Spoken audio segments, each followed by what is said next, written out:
Well, in terms of the challenges that you see in the undeveloped markets with regard to investing in the healthcare sector, so much of the value chain doesn't exist. The government regulation, the healthcare workers, the certification, the access to the medicines or the equipment.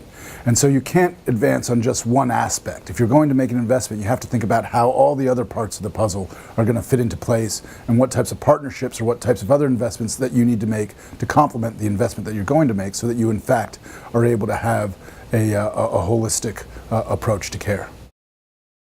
The blended capital approach is what makes the medical credit fund so special. It received grants because it won the G20 SME Challenge. It has received loans from development finance institutions, and it has received loans from impact investors.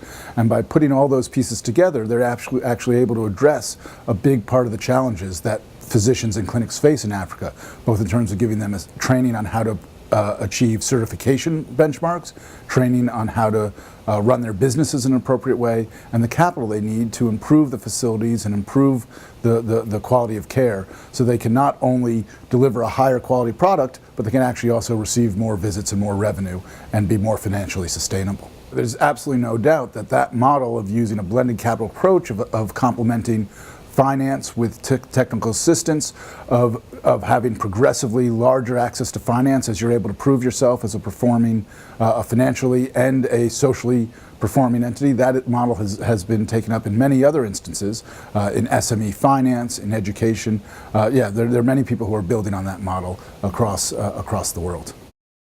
So in terms of where public-private partnerships fit in serving the base of the pyramid, you have to remember that in every healthcare system, there's a public-private partnership throughout the world, in developed and developing countries. The real key in developing countries is to figure out how you build on the very large but somewhat fragmented and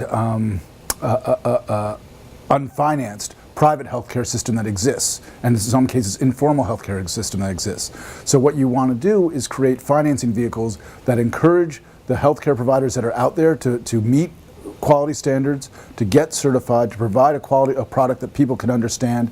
And what that does is it not only increases the supply side, but it increases the demand side, because then patients are willing to pay for healthcare because they understand that what they're going to get is a valuable product, and they have confidence that they're not going to be, in essence, cheated or conned.